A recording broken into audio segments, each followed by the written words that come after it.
Hello అండి అందరికీ. అమ్మ వాళ్ళ ఇంట్లో వస్తే అసలు వంటే ప్రిపేర్ చెయ్యను. కానీ అమ్మకు బిర్యానీ వండటం రాదు కాబట్టి అమ్మ అయితే ప్రిపేర్ చేసుకో అని చెప్పింది. రైస్ అయితే తెచ్చేస్తుంది. అమ్మ ప్రిపేర్ చేస్తుంది కానీ ఈరోజు నువ్వే ప్రిపేర్ చేయని అమ్మ అయితే చెప్పేసరికి నేనైతే ఈరోజు మంచిగా ప్రిపేర్ చేసుకుంటున్నాను. అందులో ఒకటి నేను కుకింగ్ వీడియో చేస్తున్నాను కాబట్టి అమ్మ అయితే నువ్వు బాగా చేస్తావు కాబట్టి అయితే ప్రిపేర్ చేయని చెప్పింది. మా చెల్లి కూడా చాలా ఇష్టము బిర్యానీ రైస్. కానీ మటన్ అయితే మా చెల్లి తినదు, మా అమ్మ కూడా తినదు. నా కోసమని తెచ్చారు. ఫీవర్ వస్తుంది చాలా వరకు విలేజ్లో అందరికీ. నాకైతే చాలా భయం వేస్తుంది. ఎందుకో ఏమో నాకు తెలియదు కానీ ఇప్పుడైతే పచ్చిమిర్చులు కూడా యాడ్ చేసుకుంటున్నాను. ఇది 10 రూపీస్.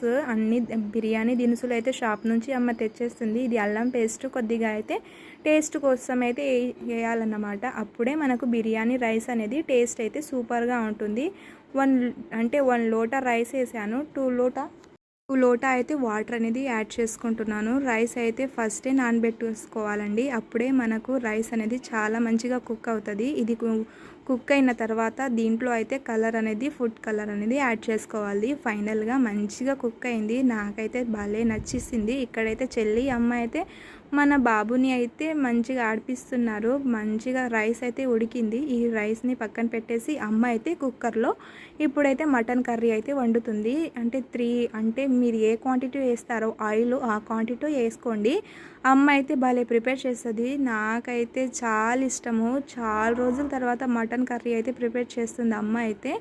ఎందుకని తెలుసా, అసలు ఊర్లో అందరికీ ఫీవర్ వస్తుందని చెప్పాను కాబట్టి అసలు తినట్లేదు అమ్మ కూడా. నా కోసమని ప్రిపేర్ చేస్తుంది. ఇప్పుడైతే ఆనియన్స్ వేసింది.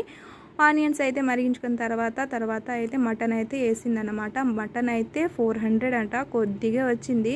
నాకైతే అసలు బాగా మెక్కేసాను. డాడీ నేనే తిన్నాను. చెల్లి అమ్మ అయితే అసలు తినలేదు. కొద్దిగా పసుపు బాగా మరిగించాలి. నేనైతే వీడియో అప్లోడ్ చేశాను అమ్మ స్టైల్లో మటన్ కర్రీ అని. చాలామంది అమ్మ వాళ్ళు చాలా టేస్టీగా వండుతారు కదా, అలాగే మా అమ్మ కూడా అండి అంత టేస్టీగా కర్రీ అయితే ప్రిపేర్ చేస్తుంది. ఇప్పుడైతే ఉప్పు అనేది యాడ్ చేస్తుంది అమ్మ అయితే. మీరు కూడా కావాలంటే కామెంట్ చేయండి, నేను ఫుల్ వీడియో ఇంకా పెడతాను. ఇదైతే కొద్ది కారం యాడ్ చేసుకోవాలి. బాగా ఉడికించుకోవాలన్నమాట. మటన్ అనేది బాగా ఉడికిస్తేనే మన టేస్ట్ అనేది సూపర్గా ఉంటుంది. ఇప్పుడు అల్లం పేస్ట్, ధనియాల పౌడర్ అనేది యాడ్ చేసుకోవాలండి. తర్వాత టమాటా కూడా యాడ్ చేసుకోవాలి. ఇప్పుడు కొద్దిగా వాటర్ అనేది యాడ్ చేసుకొని తర్వాత మూత అయితే పెట్టేసుకోవాలండి. తర్వాత 3 విజిల్ వచ్చాక పెట్టేస్తే టేస్ట్ అయితే సూపర్గా ఉంది. నేనైతే జొన్న రొట్టెల మీద తింటాను. మేమైతే బాగా జొన్న రొట్టెలు తింటాము. మటన్ కర్రీ జొన్న రొట్టెలు చాలా టేస్టీగా ఉంటుంది. ఒకసారి మీరు కూడా ట్రై చేయండి. ఎంత టేస్టీగా ఉంటుందో ఇంకోసారి తినాలనిపిస్తుంది. ఇలా ఉంటుందండి విలేజ్లో చాలా వరకు మటన్ కర్రీ అండ్ జొన్న రొట్టెల కాంబినేషన్ చాలా టేస్టీగా ఉంటుంది. నాకైతే చాలా ఇష్టము. మీకు అయితే నచ్చితే మాత్రం తప్పకుండా సబ్స్క్రైబ్ చేసి నా ఛానల్ని అయితే మీరైతే ఫాలో అవ్వాల్సిందే. మంచి వీడియో వస్తాయండి.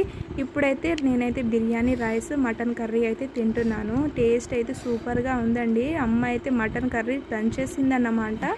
అంత టేస్టీగా ఉంది. నేనైతే బాగా లాగించేసాను. మీరు కూడా ఒకసారి ట్రై చేయండి. అంటే విలేజ్లో ఇలాగే ఉంటుంది చాలా వరకు. ఇది తక్కువ అన్నమాట. ఇంకా ఫ్యామిలీ వచ్చినప్పుడు అయితే ఎంత సంబరంగా ఉంటుందో, అంత హ్యాపీగా అనిపిస్తుంది. మీరైతే సబ్స్క్రైబ్ చేసి లైక్ చేసి తప్పకుండా